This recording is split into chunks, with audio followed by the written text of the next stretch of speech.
yang lamban, yang males,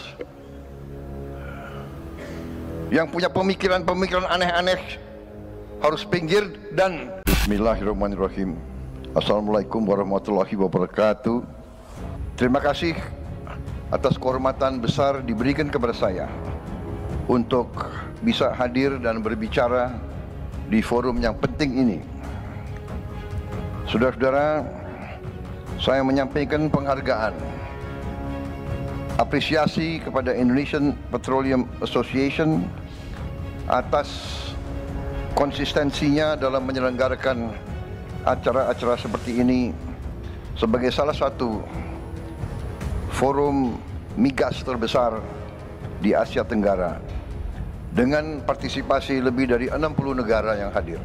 Wow, 60 buah negara ya. Acara ini mencerminkan bahwa sektor energi Indonesia tetap dinamis dan menarik di mata dunia. Saudara-saudara sekalian, baru minggu lalu saya mendapat kehormatan meresmikan produksi perdana lapangan minyak Forel dan Terubuk di Kepulauan Natuna. Ini menjadi peresmian pertama lifting migas pada masa pemerintahan yang saya pimpin.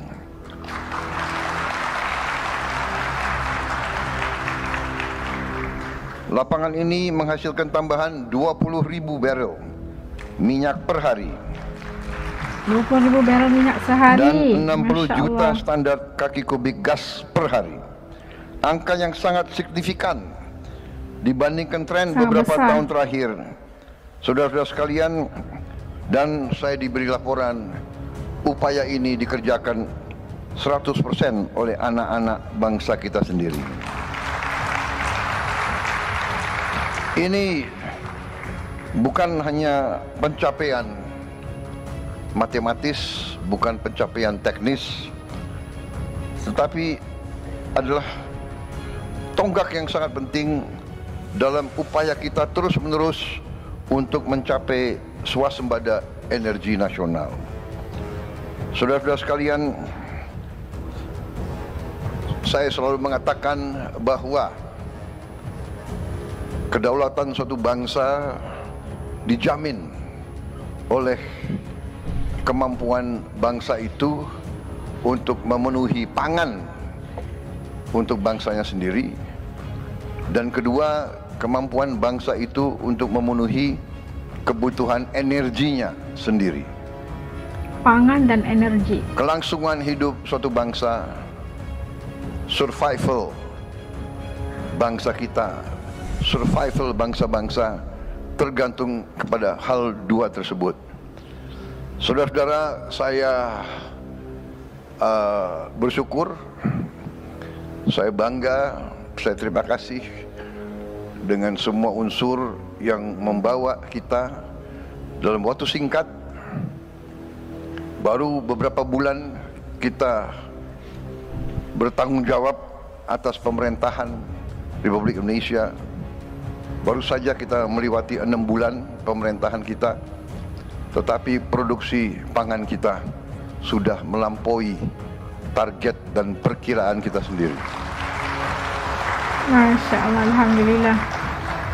Melampaui, udah menjangkau target atau melebihi target juga. Pangan, cadangan beras dan jagung di gudang-gudang pemerintah, saya diberi laporan merupakan cadangan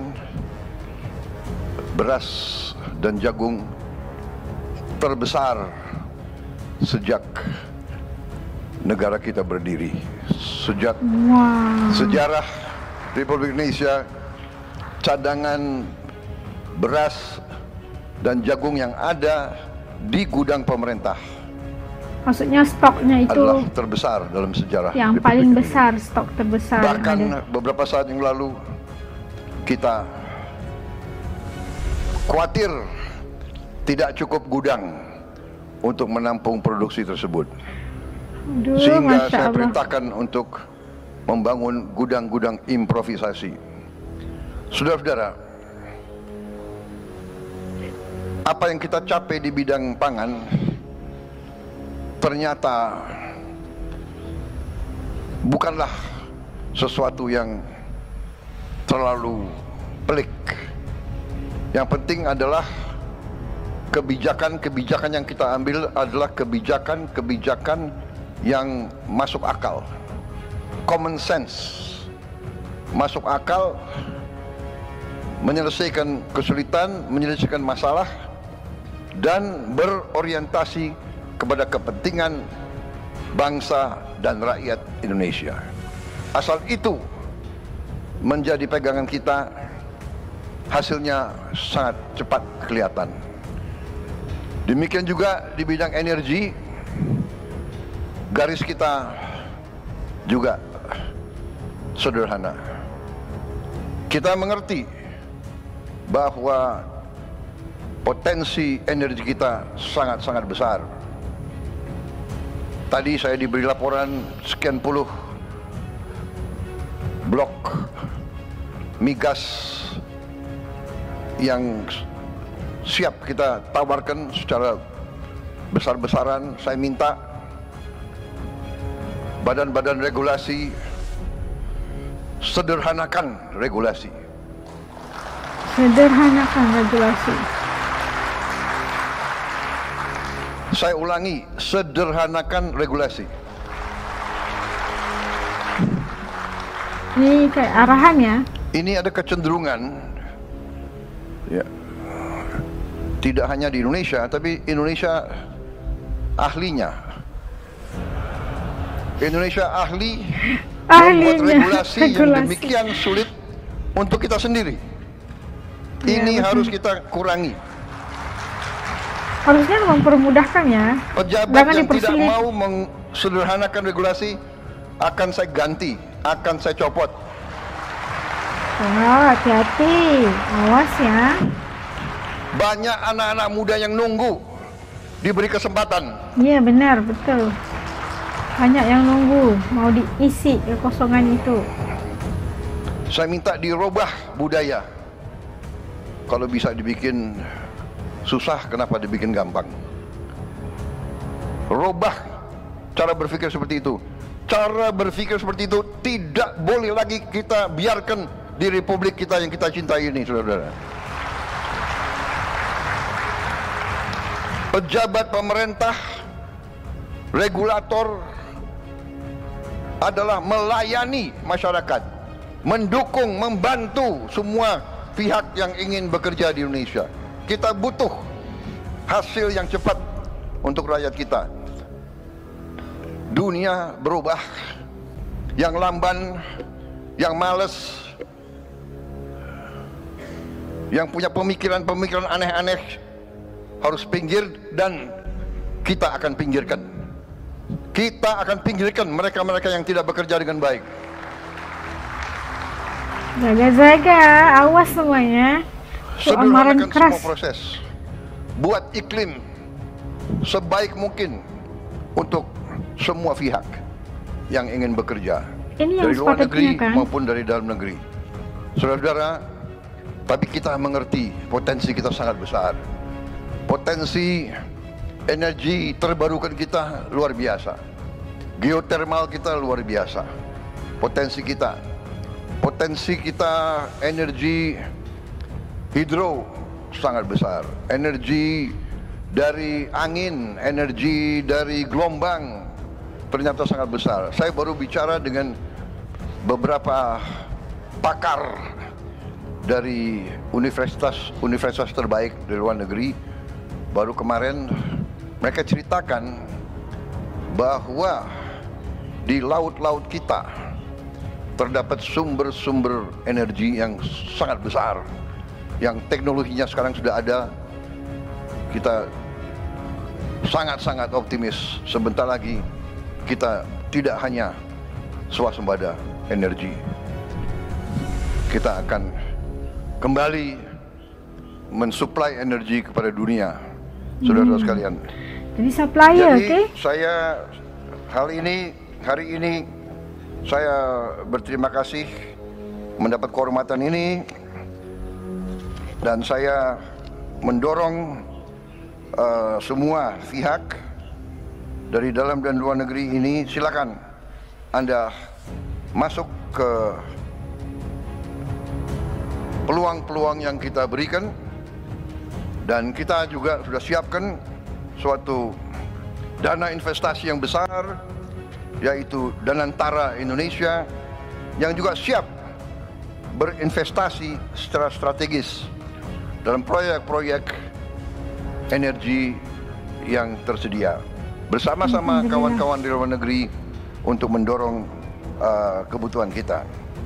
Saya menyambut baik komitmen industri migas Indonesia untuk mendukung transisi energi melalui berbagai inisiatif, termasuk tadi carbon capture and storage dan inovasi-inovasi yang lain.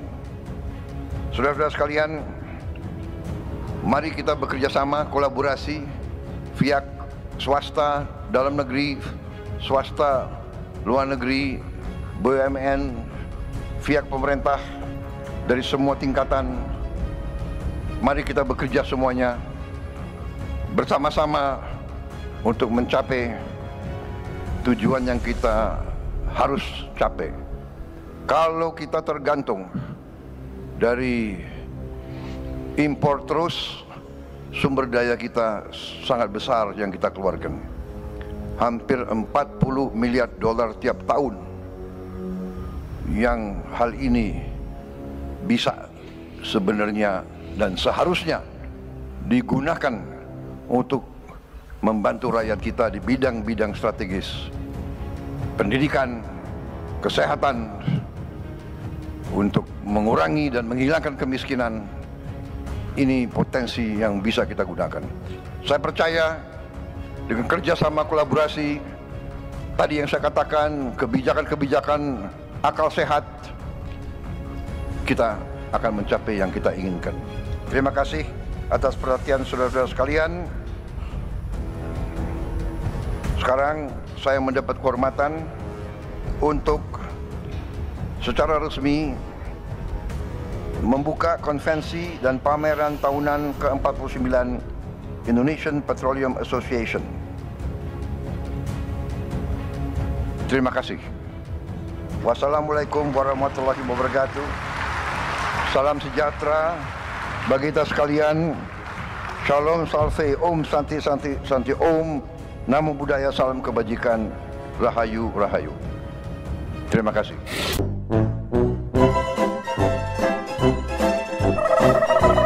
Nah, dapat saksikan sekali lagi pidato dari Pak Presiden, iaitu Presiden Pak Prabowo yang begitu hebat sekali pidatonya seperti biasa. Dan dalam pidato ini terlihat bagaimana Pak Prabowo menekankan dengan tegas meminta agar seluruh badan-badan regulasi, badan-badan pemerintah tidak mempersulitkan rakyat dengan segala prosedur regulasi. Harus sederhanakan regulasi agar mempermudahkan kerja, mempercepatkan kerja agar lebih produktif, dan perkara-perkara yang mempersulitkan rakyat itu tidak memberikan keuntungan kepada sesiapapun. Dan itu ditegaskan oleh Pak Prabowo, siapa-siapa ya yang ini akan diganti tempatnya gitu, awas loh. Gitu. Itulah sesuatu kita dapat perhatikan. Pak Prabowo ini adalah seorang pemerintah yang mahu cepat semuanya, jangan dipersulitkan dengan karena birokrasi dan sebagainya. Ini akan memperlambatkan kemajuan dan mempersulitkan investasi dari luar untuk masuk ke dalam negara. Itu yang dimaksudkan oleh Pak Prabowo. Dan pastinya sekiranya ini berubah dan semuanya memainkan peranan dan bekerja sama, pasti sebuah projek ataupun sebuah apa yang dinyatakan oleh Pak Prabowo tadi dapat dipermudahkan dan dipercepatkan prosesnya agar boleh menarik minat lebih banyak lagi investasi daripada negara luar untuk masuk ke Indonesia dan berinvestasi dengan gembiranya di Indonesia pastinya. Dan kita mendoakan yang terbaik untuk di kedepannya industri gas dan tenaga energi pastinya. Yang paling utama di Indonesia, kata Pak Prabowo, pangan dan energinya udah solid. Itu luar biasa, dan mengharapkan menjadi gergasi untuk migas di Indonesia. Pastinya tidak perlu lagi untuk import BBM dari luar negara gitu. Itu sesuatu progres yang sangat keren banget. Oke, kalau menurut kalian kayak gimana pendapat kalian, tulis komen di bawah supaya As juga tahu pandangan kalian. Sampai kita ketemu lagi di lain video, insyaallah. Jaga diri semua. Assalamualaikum, dadah.